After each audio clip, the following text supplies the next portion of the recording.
So, let's start. Yung ating pinaka-topic question po ay iiwanan natin ng may patanong na kung bakit siya nagbabalik. Okay, anong marahil kanyang tunay na dahilan or intensyon para sa iyo? Kung bakit siya nagbabalik. Ito po ay para sa mga taong right now, okay, yung current ganap ngayon. Kung ano yung ngayon ay merong bumalik or nagbabalik sa inyong buhay. Relationship-wise, napakalawak po ng usaping relasyon kahit ito ay isang kaibigan or ex-partner, ganyan, or family member, why not? Bago tayo mag-start, bago pa man kayo pumili ng baraha, isipin niyo muna ang person na ito at tingnan natin kung anong maring ilang mensahe, okay, na pwedeng iwan nito para sa inyo. Huwag nating ipilit guys kung wala pang nagbabalik right now, okay? Ito po ay para sa mga meron nang nagbalik or bumabalik ngayon. This is a timeless reading, meaning po, by the time na mapanood mo ito kung saan kailangan mo ng, kailangan mo ng payo kahit paano, maybe this message is for you.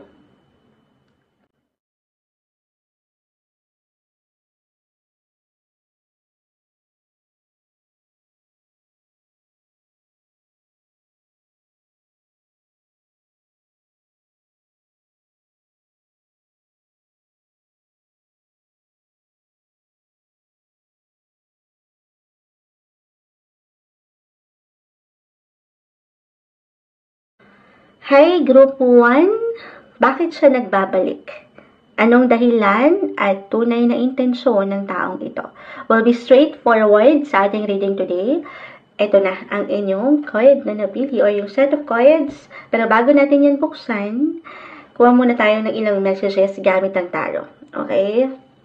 Para sa mga Group 1 na pumili nito at inisip ang taong ito, bakit siya nagbabalik? Bakit siya nagbabalik?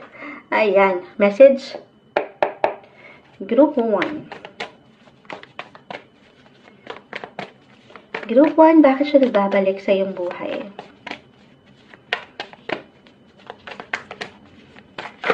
Okay.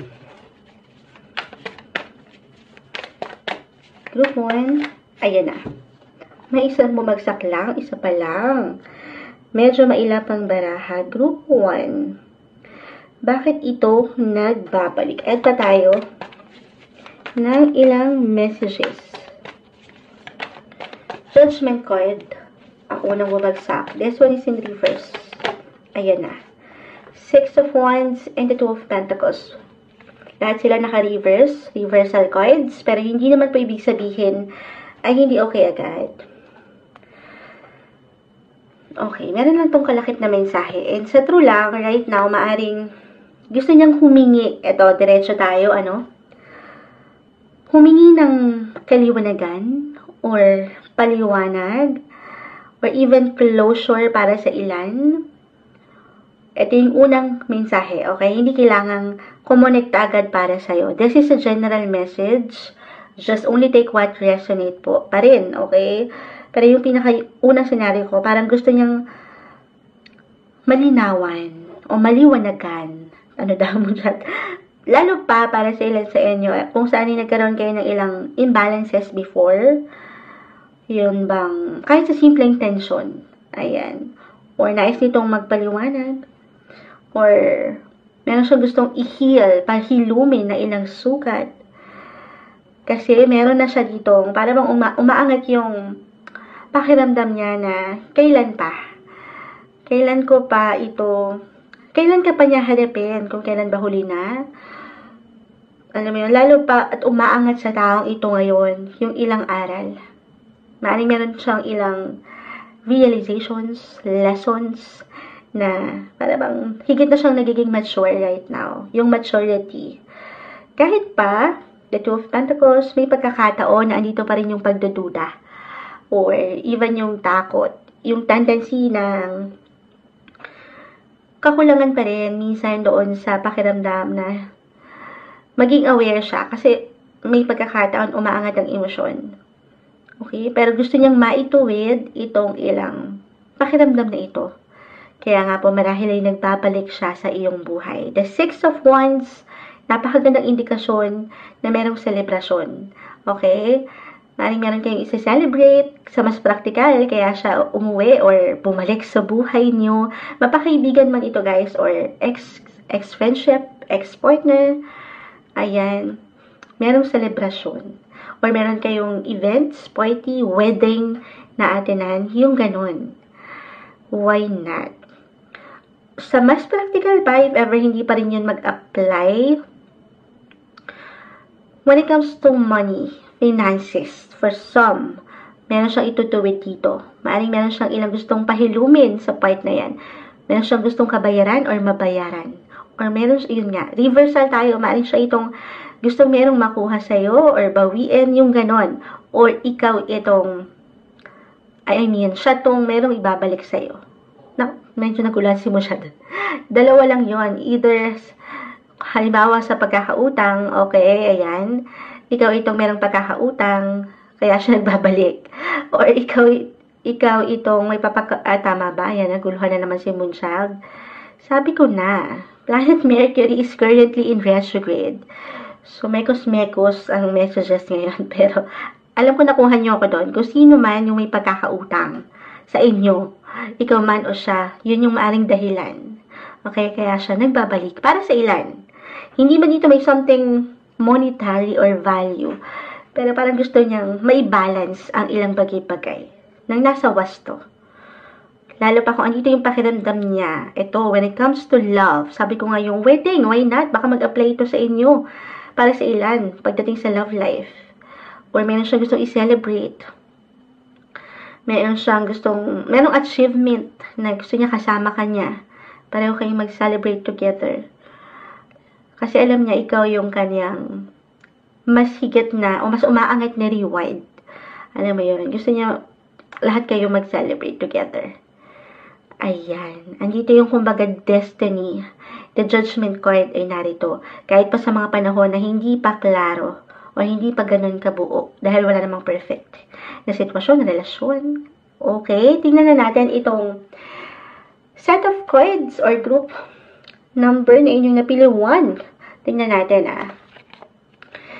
The 5th house. Ito, pakita natin sa live. Tayo po ay live na live. Salamat po sa ilang napapadaan dito. Mamaya babalikan ko kayo after each group.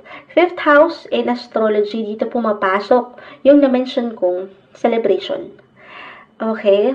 Yung pagdating sa party or pagiging masaya lang. Yung energy ay narito pagdating sa romance. Dito po pumapasok ang sign ng true love. Or kung meron kayo, kung nandito kayo sa point ng dating stage, kung saan ay kumokonekta lang din ang bawat isa ng masaya lang, kalma. Marahil kaya nagbabalik ito kasi andito ang puso. Nasa'yo. Yung passion, ayan. Kung meron kayong, kung ito ay kaibigan, meron kayong sasariwain or babalikan na ilang nakagawian nyo before, yung inyong matatawag na kahit simpleng hilig, or dito kasi pumapasok yung entertainment, yung kasiyahan nga, oo, kung saan nag-i-enjoy kayo, kahit sa simpleng hobby. Okay? Ayan, ang umangat dito. Dito rin umangat ang mga bata, or anything about children. So, marahil kaya nagbabalik ay may koneksyon sa mga bata. Mercury. Planet Mercury. Na-mention ko si Mercury. Kanina bulol-bulol ang Moonchild. Actually, ayan. Maaaring meron siyang naisip parating. Sabihin. Communication. Or, if this is about travel, gusto niyo itong, or dadaan kayo sa, kahit short trips ito, it could be about your ex-friendship or siblings, kung meron kayo cousins, or ilang aling maritas, ito hindi. Kumbaga yung, kung meron kayong ilang neighbors, dyan pumapasok yan guys. The 3rd house, planet Mercury. Travel din yan. Okay. So, maring merong ilang lakad kayo ngayon. Sabi ko nga, may ilang events, party, sun. Yung energy ay narito. Destiny, the North Node guys. Nagbabalik ito. Maganda. Okay? Ang ganda ng flow lang. Meron itong nakikita sa'yo, nakaliwanagan. Kasi andito yung purpose, yung passion, yung destiny. Kaya siya nagbabalik. Andito yung enerhiya, parang hinahatak siya patungo sa'yo. Dahil alam niyang nasa'yo ang kanyang puso o yung kailangan niya. Sa mas praktikal, kung ito nga po ay may patungkol sa pera. Pero yung enerhiya ay nasa'yo. The sun, yung pagiging masaya lang, positive, yung kanyang pagbabalik na ito para sa inyo. Group 1. Hi, Group 2. Bakit siya nagbabalik? Itong taong ito na inisip mo bago ka pa man pumili ng baraha. Anong dahilan? Anong tunay na intensyon ng taong ito? We'll be straightforward sa ating reading today. Ayan, tayo po ay live na live sa ating ano yan, Moonchild? FB. Kunin ko na tong narito. May naiwan pa. Ayan, dito muna tayo sa inyong tarot card reading at itong set of cards na inyong napili ay aking munang ilalagay sa gilid. Okay, kuha tayo ng ilang messages para sa inyo. Group 2, bakit siya nagbabalik? Anong maiwan natin para sa kanila? Message. Group 2, bakit siya nagbabalik? Anong dahilan at tunay na intensyon ng taong ito? Anong dahilan at tunay na intensyon ng mga group 2 pumili? Ayan. 7 of Pentacles, reverse. So, nakakakuha tayo ng ilang reversal cards. 7 of Pentacles, 9 of Wands, reverse, 7 of Wands, reverse, in the world. Sige, ganito na lang yung possession.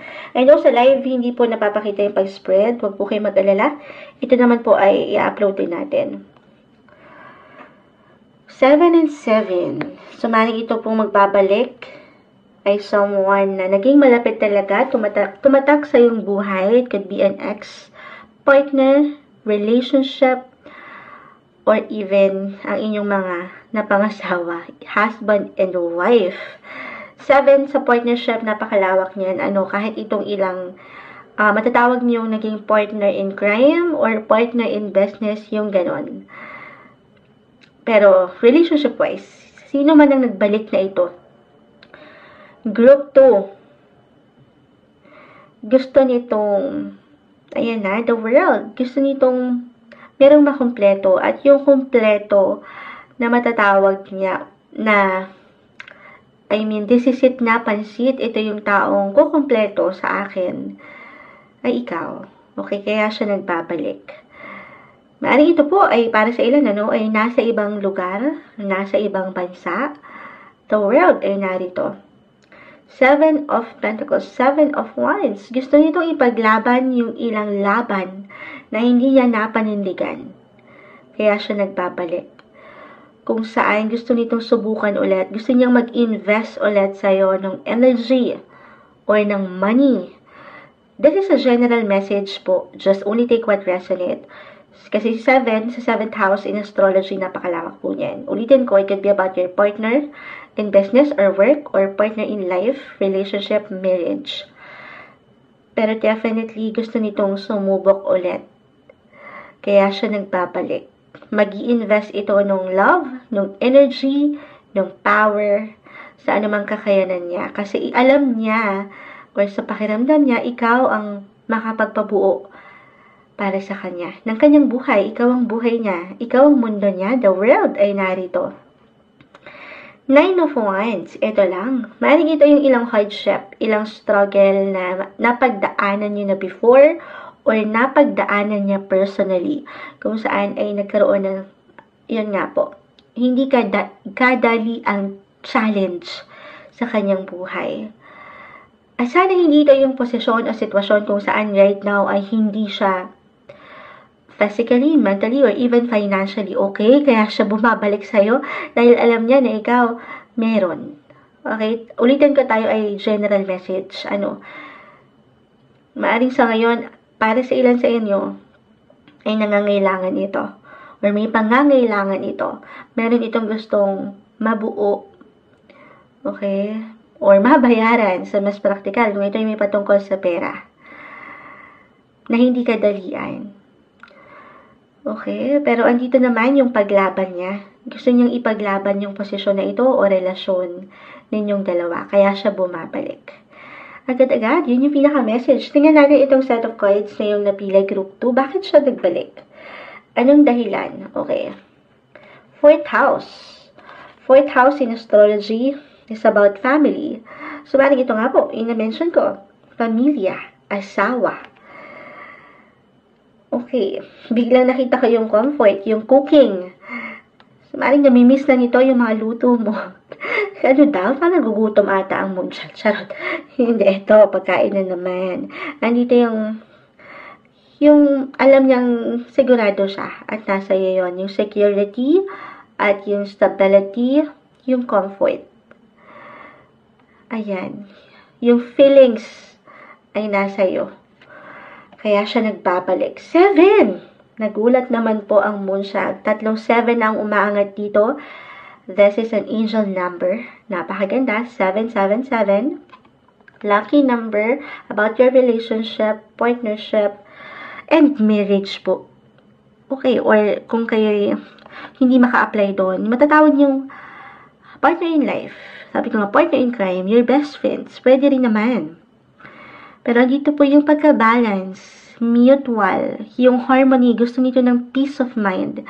Gusto niyang maging buo kayo ulit. Lalo pa nga po kung aking i-relate ito dito sa fourth house of home.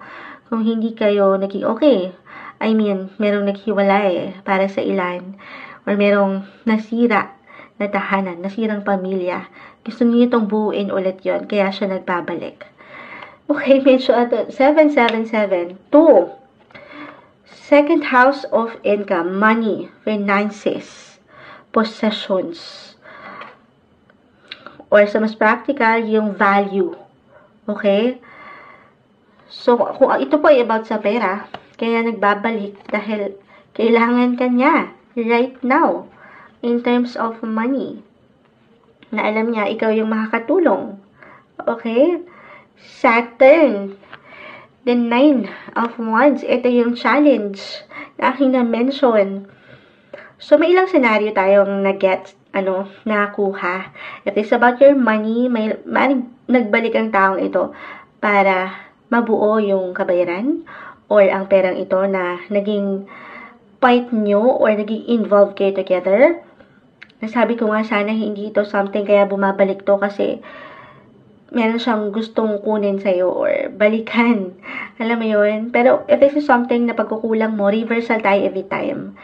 Then syempre pa, kailangan tugunan natin na magkaroon ito ng harmony, ng pagkakaisa, pagkakaunawaan, ng balance. Okay? Hindi madali, pero maaring meron itong ilang aral kasi na natutunan dito mula sa ilang difficulty na kanyang pinagdaanan or personal na kinaharap sa buhay at ngayon nagbabalik siya. Parang gusto nitong paangatin itong aral na ito gamitin itong ilang aral na nabaon niya sa mas ikabubuti ng inyong relasyon, sa mas pag-uunawaan. Okay? Sobrang nag-relate sila sa isa't isa para sa mga group 2. Pero andito yung feelings, yung balance, yung mutual. Walang intensyon naman ito ang taong ito, kundi ang maging maayos ang lahat. I mean, yung give and take, kumbaga. Okay? At yung makompleto, kung ano man, saan man nag-highlight right now, ang inyong mga buhay, or ang koneksyong ito, merong gusto siyang mabuo, or makompleto. Para sa inyo, pumili ng group 2. Hi, group 3. Ito na po ang inyong reading. Bakit siya nagbabalik? Anong dahilan? At anong tunay na intensyon ng taong ito? Okay? So, kunin na natin dito. Tayo po ay live na live sa ating FB. Na kung saan, ayan, parang iilan na lang dahil nagsitulog na sila. Anong oras na ba? Time check, 3 AM na. So, dito, ilagay muna po natin itong set of cards na yung napili at hingi muna tayo ng ilang messages gamit ang tarot. Okay, group 3. We'll be straightforward sa ating reading. Bakit nga ba siya nagbabalik sa iyong buhay? Anong dahilan or anong tunay na intensyon? Message para sa mga group 3 na pumili nito, bakit siya nagbabalik sa inyong buhay. Group 3, message na may iwan natin. Para sa mga group 3, ano may iwan natin para sa mga taong ito, bakit siya nagbabalik? Ayan. Tumalo na siya. Okay. Kumpol na po ito. Uy, 6 of Pentacles. So, lagay lang natin. The Hangman, the Reverse, the Ace of Wands, the Hierophant, the King of Swords Reverse, and the Moon. Andito yung feelings. Andito yung curiosity. Okay. Andito yung pag-init ng pakiramdam na parang meron siyang gustong malaman about you. Feelings. So, dun pa lang may pagkamalalim na with the Moon. Hangman, Reverse, the Six of Pentacles, ito yung pinakaunang na-spread natin. Maaring sa mas practical po, unahin natin sa usaping pera.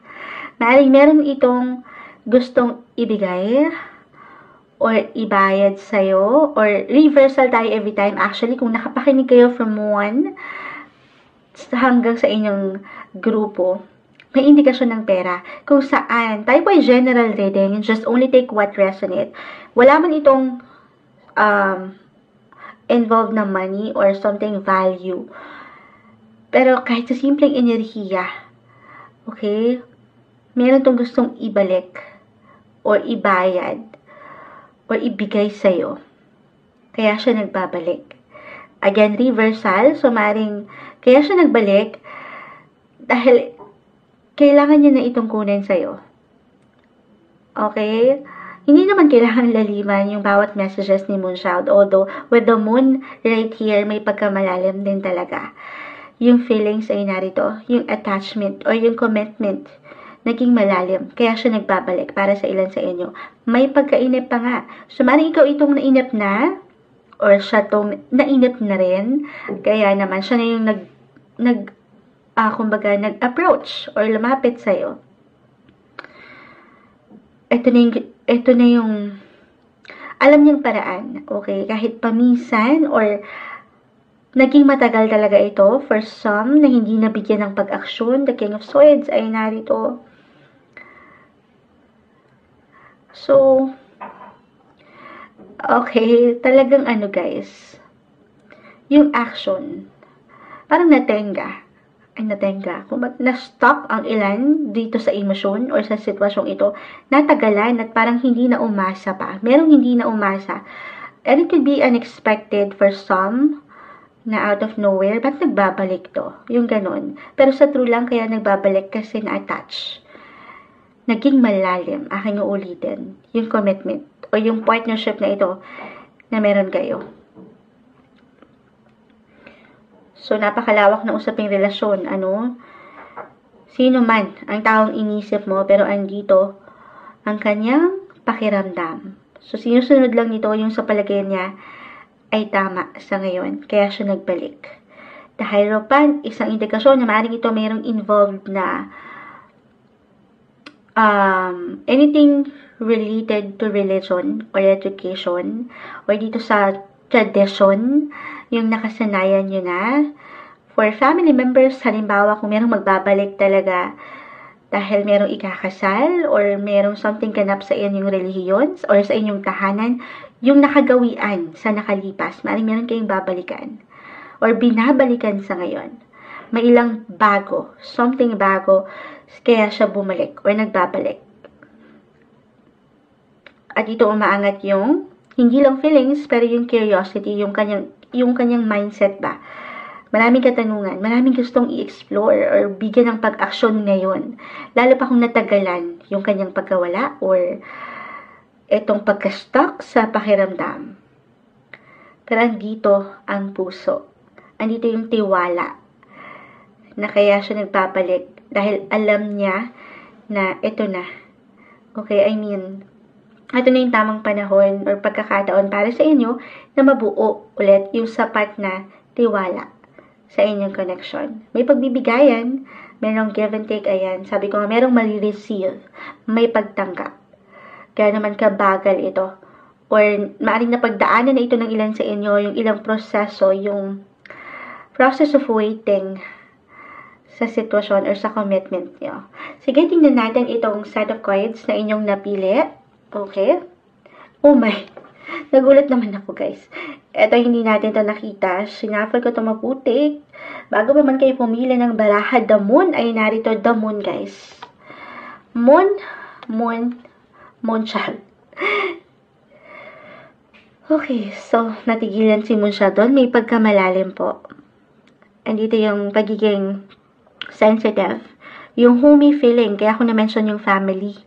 Or talaga itinuring nyo ng pamilya ang isa't isa. Kaya dito, may pagbibigayan. Yung comfort.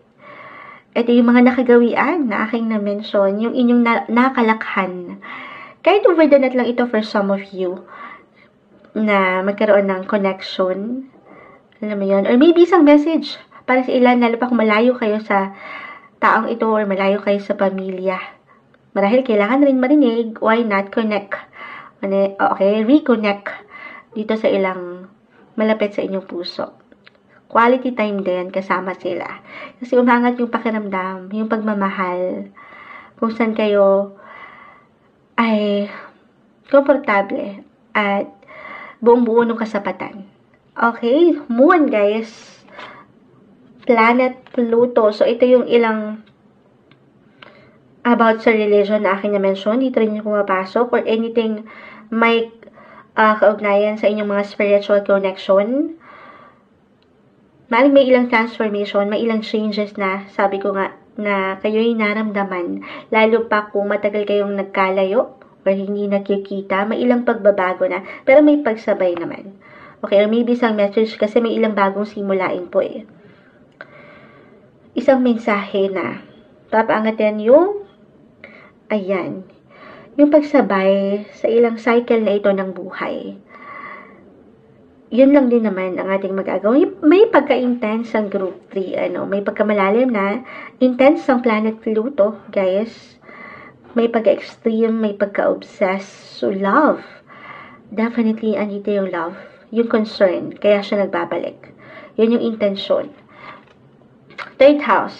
So, dito, kung meron kayong ilang kapatid, your siblings, or ilang taong malapit sa inyong puso, nung inyong mga neighbors, third house of communication, sabi ko nga kahit over the net, technology, social media, ayan. May ilang ganap. Kahit sa simpleng pag-reminisce lang ito, kung ano kayo before, why not? Pero yung intention naman po ay pure sa aking nakikita. Okay. And Venus, planet Venus, guys. This is all about love. Love, love, love. So, hindi natin palalalimin to. Andito yung pagmamahal. Yung attraction, yung desire na positive lang. Okay? Sa kabila ng ilan ng pagbabago sa inyong buhay. Positive, negative, highs or lows na inyong kinaharap separately. But this time, gusto niya parang sariwain. Okay? Kahit ganun, sa simpleng pakiramdam na ganun, yung kayo before. Kung ano kayo before. Para sa inyo, yan yung mensahe na iniiwan ng cards, Group 3.